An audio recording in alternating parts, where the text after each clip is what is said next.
So it's been a whirlwind of rumors with the iPad mini 7 because you might remember last month we were expecting a press release for this, but we got a stupid pencil instead. Now you're probably wondering when exactly is it going to release.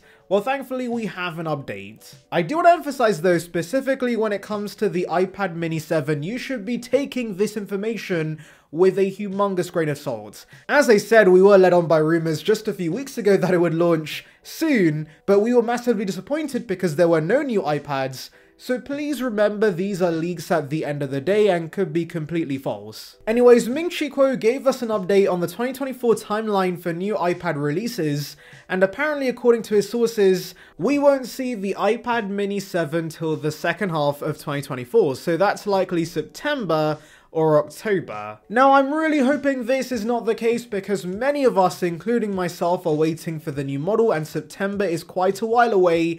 That's like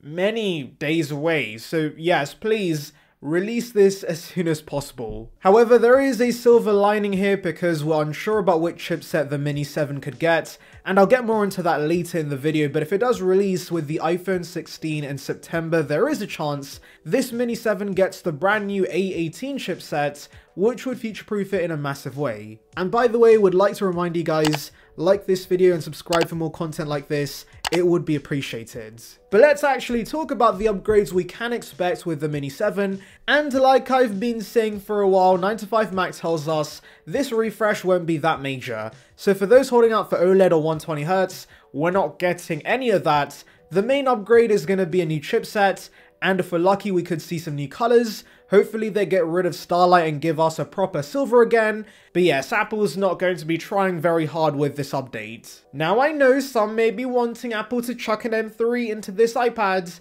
but I don't see that ever happening. I know some of you guys in the comments have said that you want Stage Manager on the Mini because that would give you the desktop experience when plugged in, but I don't think the target demographic for the Mini actually wants this to be a computer replacement. The iPad Mini is the iPad in its truest form. It doesn't strive to be anything more than a basic tablet, and that's the best thing about it. Plus, the Mini is quite a small tablet as one would expect, and might not be able to accommodate such a powerful SoC like M3 in the first place. There likely would be overheating issues because of thermal constraints. That would end up being a massive controversy, resulting in everyone raging at Apple for giving us M3, so yes, there's literally no point in this having an M-series chipset. Go and buy the iPad Air Pro instead for Stage Manager. So realistically, this will continue having an E-series chipset, but 9to5Mac conveniently does not specify which new chipset this would get, so my prediction really depends on the release timeframe.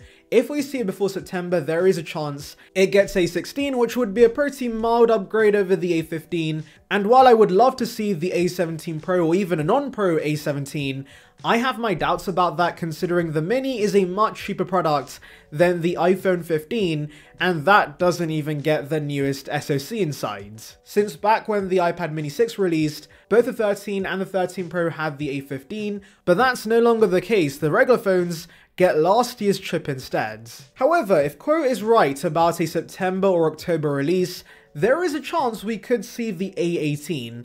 Now yes, I know what you're thinking, how does a September release make a difference? Surely this would just get the same chipset as the base iPhone 16, which should be the A17, right? Well, actually no, current rumors are pointing towards the regular iPhones catching up and sort of being in line with the Pro models once again. Now I do want to emphasize sort of because the Pro models are going to continue using a Pro chipset, so in this instance it's A18 Pro, but the regular phones could now get a non-Pro A18 instead of being one generation behind. Now all of this is to say if the iPhone 16 gets some sort of A18 chipset, there is a good chance the Mini also shares this, and we basically get the latest and greatest SoC inside, which would be awesome news. The whole reason I'm rooting for this to get a new chip like the A17 or A18 is because, for one, it's going to give the iPad longer support, but two, we could see support for ray tracing on the iPad, and I would argue gaming is a bigger thing on the iPad mini compared to the iPhone,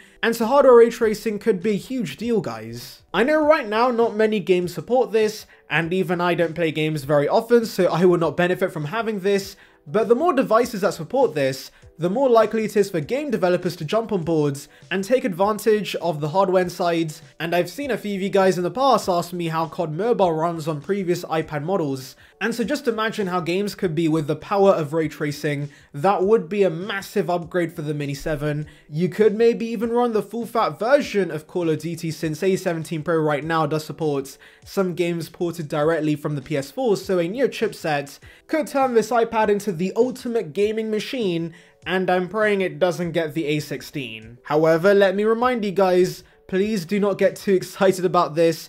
As I said, rumors can be false, and this prediction all depends on whether Quo's right about his timelines, which is often not the case, so take this as a cheeky prediction from some random guy on YouTube, but Apple's plans could ultimately be completely different. The other change we've heard about that I'm sure everyone around the globe is going to be celebrating about is Apple allegedly reducing the jelly scrolling effect with the new Mini. Now, I'll be honest guys, I personally felt this was overblown. Yes, I am basically blind with my massive spectacles, but I really could not pick up on it when using the iPad Mini 6. However, I'm not going to pretend like this is some sort of conspiracy theory, because I'm aware it does put off some consumers from buying the Mini, so of course, Apple reducing this is great, and allegedly Apple plans to rotate the screen assembly to reduce the jelly scrolling effect in portrait orientation. Now, does that mean jelly scrolling is going to become more prominent in the landscape orientation?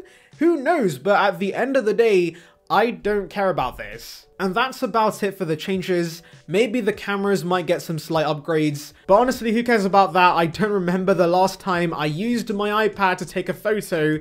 But anyways, we could also get Wi-Fi 6E and Bluetooth 5.3 support if you care about those things. Now thankfully, because it's a pretty minor refresh, I do expect the Mini 7 to stay at the same price, so it should be $499. But honestly, if this does not get the A18 or even the A17 and just sticks to the pretty stale A16, this refresh will just make the Mini 6 even more enticing. As always, when a new product launches, the older version becomes cheaper, and so of course, I'm looking forward to the Mini 6 becoming a sub $350 iPad, and considering A15 is going to be supported for years to come, this will be my go-to recommendation for most looking for a compact tablet. Anyways, let me know your thoughts in the comments, make sure to like and subscribe for more content like this, and thank you for watching.